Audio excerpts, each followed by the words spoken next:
मानवता समाज, दबे कुचले लोगों को हक और अधिकार देने वाले बाबा साहब डॉक्टर भीमराव अंबेडकर को श्रद्धा सुमन अर्पित करते हुए और हमारे समाज में जन्मे संतों गुरुओं महापुरुषों को श्रद्धा सुमन अर्पित करते हुए, साथियों, आज the Buddha society of India जो आपकी धरती गांव का नाम नगला राठौर जसवंत नगर, मेरा पहली बार इस धरती पे आगमन हुआ है और श्रद्धेय नेताजी अंकल जी, मैं आप सभी लोगों को नमो बुद्धाय जय भीम करता हूँ कि इस सरजमी पे मुझे पहली बार बोलने का अवसर मिला है और the Buddha society of India की तरफ से हमारे प्रदेश अध्यक्ष, जिला अध्यक्ष, कोषाध्यक्ष और एबीएसएस की पूरी टीम, साथियों, जो हमें बोलने का अवसर मिला है, मैं भी एक इस कड़ी का हिस्सा हूँ।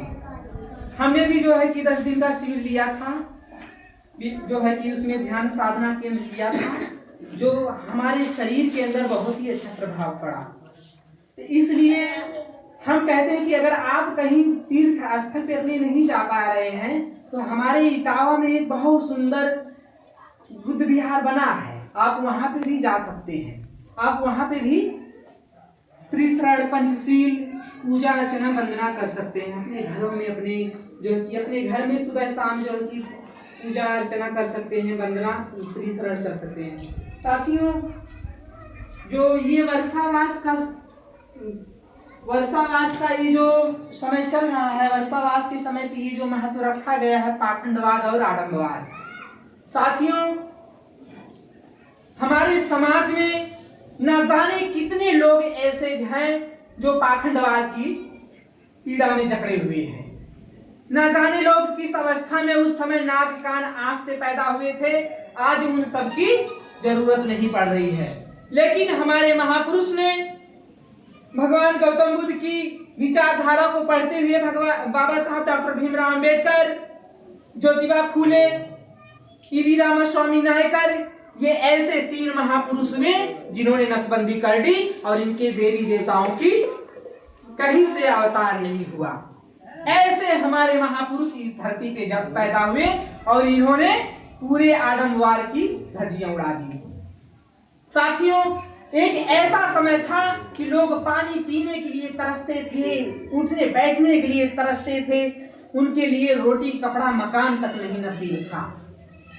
लेकिन आज बाबा साहब की ऐसी देन है कि आज आपके बीच में पढ़े लिखे लोग, the Buddha society of India की संस्था से आपके बीच में लोग आए हैं और मैं तो बहुत ही धन्यवाद करता हूं। सर ने बहुत ही हिम्मत और हौसला जुटाया कि इस प्रांगण में, इस गांव में इतना बड़ा जो है कि कार्यक्रम रखा गया।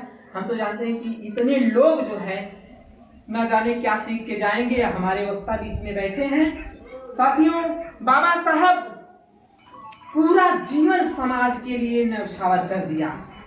बाबा साहब उस अवस्था से निकल के आए, आज जो मैं यहाँ खड़ा होकर बोल रहा हूँ शायद मैं नहीं बोल पाता अगर वो समय ना होता तो। लेकिन बाबा साहब की बदौलत आज मैं यहाँ पे आप लोगों के बीच में खड़ा हूँ। मैं आजमगढ़ की धरती से आया हूँ। जो इंजीनियरिंग कॉलेज से मैंने बीटेक किया, झारखंड सेंट्रल यूनिवर्सिटी से हमने एमटेक किया और यहाँ मैं इटावा में आपके प्रशिक्षण जो है कि शिविर चला था, मैं वहाँ पे 10 दिन का प्रशिक्षण लिया। साथियों, हमारे बीच में हमारे आजाद सर और प्रदेश अध्यक्ष सतीश कुमार निगम सर, साथियों, मैं इन्हीं लोगों की देख रेख में जो है कि प्रशिक्षण लिया हूँ। इनकी पूरी टीम के साथ मैंने जो है कि यहाँ बोलने का हौसला जो मुझे प्राप्त हुआ है, इनके साथ ही मुझे सीखने का मिला है। साथियों, एक छोटी सी घटना मैं बता रहा हूँ। बाबा साहब के जो चौथे बेटे थे राजरत्न अंबेडकर, जब उनका देहांत हो गया था तो बाबा साहब के पास फूटी कौड़ी तक नहीं थी।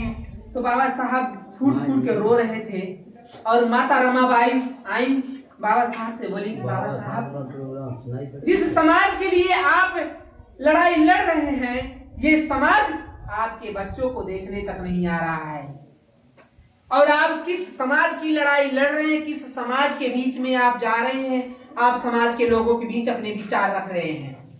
आपके घर परिवार के सामने ये समाज नहीं आया।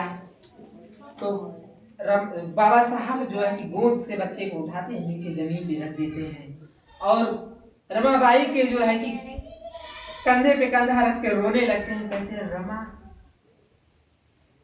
तू कह रही है कि इस समाज के लिए मैंने क्या किया। और बाबा साहब को गोलमेज सम्मेलन, तृतीय गोलमेज सम्मेलन आता है 1932 में, जाने के लिए प्रस्ताव आता है। तो वहां से लोग कहते हैं कि बाबा साहब आपको प्रस्ताव आया है। उसी बीच में प्रस्ताव आता है तो जाने के लिए, तो रमाबाई और फूट फूट के रोने लगती है। तो लोग कहते हैं बाबा साहब अगर आप नहीं जाएंगे तो ये समाज बिखराव पड़ जाएगा, लोगों के बीच में बहुत बड़ा बिखराव हो जाएगा, आपको जाना पड़ेगा। तो रमाबाई कहती है बाबा साहब आपका बेटा आपके समान जो है कि सामने पड़ा हुआ है और आप समाज की चिंता कर रहे हैं। तो बाबा साहब बहुत फूट फूट के रोने लगते हैं। कहते हैं रमा, तू मेरे कंधे से कंधा रख के रो सकती है, मैं तेरे कंधे से कंधा रख के रो सकता हूँ, लेकिन इस समाज में जो जन्मे हजारों लोग, दबे कुचले समाज के लोग हैं, छुआछूत के शिकार हुए हैं, वो किसके कंधे पे कंधा रख के रोएंगे रमा। यही बात कह के बाबा साहब बहुत रोते हैं। तो लेकिन देखिए समाज की विडंबना, बाबा साहब अपने बच्चे को छोड़ के चले जाते हैं इस समाज के लिए। कहते रमा, आज अगर मैं नहीं गया तो गांधी एंड कंपनी के लोग इसकी हत्या कर देंगे, इसलिए मुझे जाना है अपने समाज के लिए, अपने समाज के लिए हक और अधिकार की लड़ाई लड़ने के लिए जाना है। तो बाबा साहब जाते हैं, वहां पे कोई देवी देवता नहीं आता है और इस अधिकार को दिलाने वाला अगर कोई है वो बाबा साहब डॉक्टर भीमराव अम्बेडकर हैं। ये जो इतना बड़ा समाज आज सूट बूट पहन कोट पहन के जा रहा है, एक छोटी सी बात थी। बाबा साहब ने कहा कि आए मेरे समाज के लोग, पढ़े लिखे गलियों में आप लोग जरूर जाना। लोगों ने नहीं मानी बात, उन्होंने कहा कि इतना ना करना तो सूट बूट पहन के जरूर जाना। सूट बूट पहन के देखेंगे तो गांव के लोग आपकी तरफ प्रेरित होंगे, आपकी तरफ आकर्षित होंगे। तो सो आज वही देखने को मिल रहा है। ये आपकी गलियों में जो लोग आए हैं, ये बौद्धाचार्य बन के, ये पढ़े लिखे लोग आए हैं। बाबा साहब की संस्था से ना जाने कितनी जो है कि हमारे बीच में केंद्रीय प्रशिक्षण भी है सर, जो हमारे जो सर हैं प्रदेश अध्यक्ष, वो सर बौद्धाचार्य हैं, बहुत ही ज्ञानवान विद्वान हैं। गांव गांव में हम इनकी वीडियो हमेशा देखते हैं, जो है कि लोगों के बीच में किस तरह कथाएं कहते हैं, प्रचार करते हैं। इस तरह संघर्ष करना, लोगों के बीच में जाना बहुत बड़ी बात है। अपनी नौकरी को दांव पे लगा के लोगों के बीच में आना, समाज के बीच में बात रखना बहुत बड़ी बात है। लेकिन एक गांव का व्यक्ति अगर समाज के बीच में जाएगा तो वो नहीं कर पाएगा। एक पढ़ा लिखा व्यक्ति ही समाज के बीच में जा सकता है, समाज की पीड़ा समझ सकता है। हमारे लोगों के बीच पीड़ा और कोई नहीं समझ सकता। इसलिए साथियों, ज्यादा कुछ ना कहते हुए बाबा साहब ने कहा है मेरे समाज के लोग, अपनी बस्तियों को बाजार बनाओ, नीचे दुकान और ऊपर मकान बनाओ।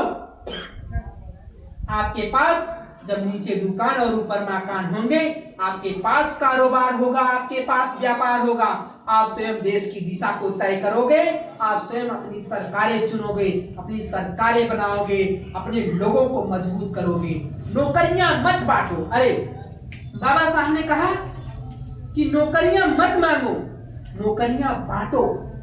जब हमारे बीच में लोगों का कारोबार होगा, हमारे अपने लोगों का कारोबार होगा, तो हम अपने लोगों को रोजगार दे पाएंगे। बाबा साहब का ये उद्देश्य था।